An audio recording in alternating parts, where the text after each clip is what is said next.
হাতে banner festoon নিয়ে শত শত নারী পুরুষ অবস্থান নিয়েছে সড়কে। এমপি আনার হত্যায় জড়িতদের গ্রেফতার ও শাস্তির দাবিতে বিক্ষোভ করে তারা। বুধবার সকালে সদর উপজেলার টিকারি বাজারে আয়োজন করা হয় এ মানববন্ধন কর্মসূচি। ফুরসন্দি ইউনিয়ন আওয়ামী লীগের আয়োজনে এই কর্মসূচিতে অংশ নেয় শত শত মানুষ।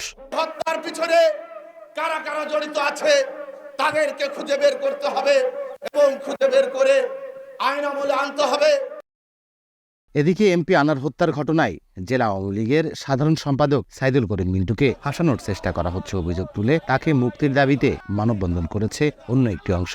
জেলা স্বেচ্ছাসেবক লীগের ব্যানারে সকালে শহরের পায়রা চত্বরে এই কর্মসূচির আয়োজন করা হয়। মিন্টুকে দ্রুত সময়ের মধ্যে ঝিনাইদহে ফিরিয়ে দেওয়ার দাবি জানান তারা। আগামী 24 ঘন্টার মধ্যে আমাদের এই ব্যাপারে আমাদের নেতাকে সম্মানে মুক্তি দিতে হবে।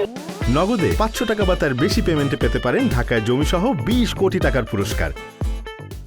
কলকাতায় এমপি আনার হত্যার ঘটনায় গত 6 জুন জেলা আওয়ামী লীগের ত্রাণ ও সমাজ কল্যাণ বিষয়ক সম্পাদক কাজী কামাল আহমেদ বাবুকে আটক করে ডিবি। এ ঘটনার 4 দিন পর জেলা আওয়ামী লীগের সাধারণ সম্পাদক সাইদুল করিম মিন্টুকে আটক করে ডিএমপির ডিবি পুলিশ।